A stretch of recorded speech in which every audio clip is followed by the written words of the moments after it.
নবী সাল্লাল্লাহু আলাইহি ওয়াসাল্লাম কি হুজুরদের নবী না আপনার নবী? কথা বলেন, উত্তর দেন। নবী সাল্লাল্লাহু আলাইহি ওয়াসাল্লাম কি হুজুরদের নবী না আপনার নবী? তাহলে আপনার মধ্যে তার সুন্নাত থাকবে না কেন? আপনার চেহারায় দাড়ি নাই কেন?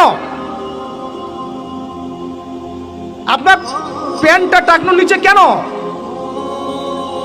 কেন আপনি নবী সাল্লাল্লাহু আলাইহি ওয়াসাল্লামের জীবনী সারা জীবনও একবার পড়ে দেখতে পারলেন না?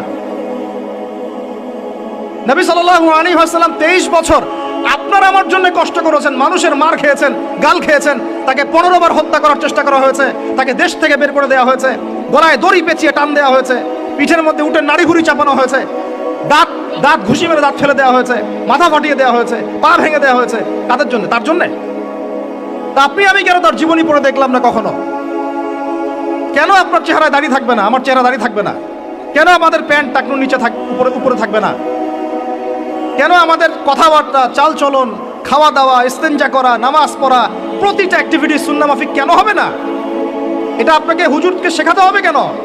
এটা তো আপনার দায়িত্ব, শেখা নিজের দায়িত্ব। আল্লাহর রাস্তায় বের হতে আপনাকে বলতে হবে কেন? নিজের তাগাদা থেকে আপনি বের হবেন। হুজুররা কবরে যাবে, আপনি যাবেন না? উত্তর দেন। হুজুররা, তোমরা উত্তর দাও, ছেলেরা, ইয়াং জেনারেশন তোমরা যারা আছো, হুজুররা কবরে যাবে, তোমরা আমরা যাব না? হুজুরদের নবী মুহাম্মদ সাল্লাল্লাহু আলাইহি ওয়াসাল্লাম আমাদের নবী নন? নবী সাল্লাল্লাহু আলাইহি ওয়াসাল্লাম শুধু সাহাবীদের জন্য আসছিলেন না আমাদের সবার জন্য আসছিলেন?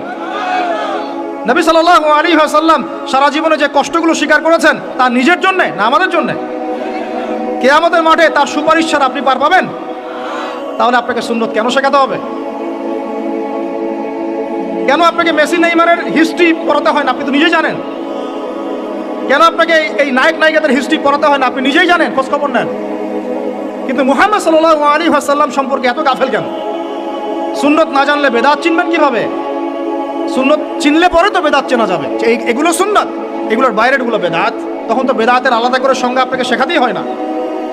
মুসলিম পরিবারে জন্ম নিয়েও তাওহীদ চিনতে পারছি না, শিরকের মধ্যে লিপ্ত আছে। সুন্নত চিনতে পারছি না, বেদাতে লিপ্ত আছে। নামাজ, সুবহানাল্লাহ, মুসলিম পরিবারে জন্মগ্রহণ করে নামাজ পড়েন না কেন? নামাজ কি হুজুরদের উপর ফরজ? বলেন। আপনার বয়স কি 10 বছরের নিচে? তাহলে আপনি নামাজ পড়েন না কেন? ফরজ মানে কি? আপনি ইচ্ছা হইলে করলেন, ইচ্ছা হইলে করবেন না, নাকি? এটা ফরজ? ফরজ হয়তো বোঝেন। ফরজ কি? ওই যে প্রত্যেক রাতে যে মেয়ের সাথে খষ্টি নষ্টি না করলে আপনার ঘুম হয় না, ওইটা হচ্ছে ফরজ। স্কুলে কলেজে গিয়ে মেয়েদের সাথে অ্যাফেয়ার্স করা, ডেটিং করা, এই পাবজি খেলা, আমাদের সবার উপর এখন ইউটিউবিং, ফেসবুকিং ফরজ। ফরজ বুঝেন, এইভাবে বোঝেন, এগুলো হচ্ছে ফরজ আপনার উপরে। তো সালাত, হাইয়া আলা সালাত প্রত্যেক দিন আপনার কানে যায়, কেন সালাতে আসেন না?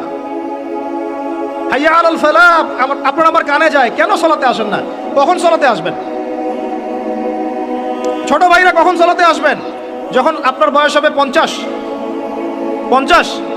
ওই সময় এসে প্রথম কাতারে চেয়ার নিয়ে দৌড়াদৌড়ি করবেন। আমরা যখন মসজিদে যাই, প্রথম কাতারগুলোতে প্রথম 2টা কাতার থাকে বয়স্করা, বৃদ্ধরা, যুবকরা নাই। আর ওই সময় চেয়ার নিয়ে মারামারি, কারণ এখন তো সেজদা দেওয়ার মতো শরীরে ক্ষমতা নাই। আর কে আগে চেয়ার দখল করতে পারে, ওই হচ্ছে প্রতিযোগিতা। তখন আপনারা কি, আমরা কি ওই সময়ের জন্য অপেক্ষা করছি? সুবহানাল্লাহ। নামাজ পড়লে কি আপনি জঙ্গি হয়ে যাবেন? নামাজ পড়লে আপনি কি মানবতা বিরোধী অপরাধী হয়ে যাবেন? এই ফাইজলামি মার্কে কথাবার্তা যারা বলবে, সমাজ থেকে বয়কট করে দিবেন আর সামাজিক প্রতিবাদ গড়ে তুলবেন। এই শব্দগুলো সস্তা করতে করতে যাকে তাকে যা ইচ্ছা তাই বলে বেড়াচ্ছে।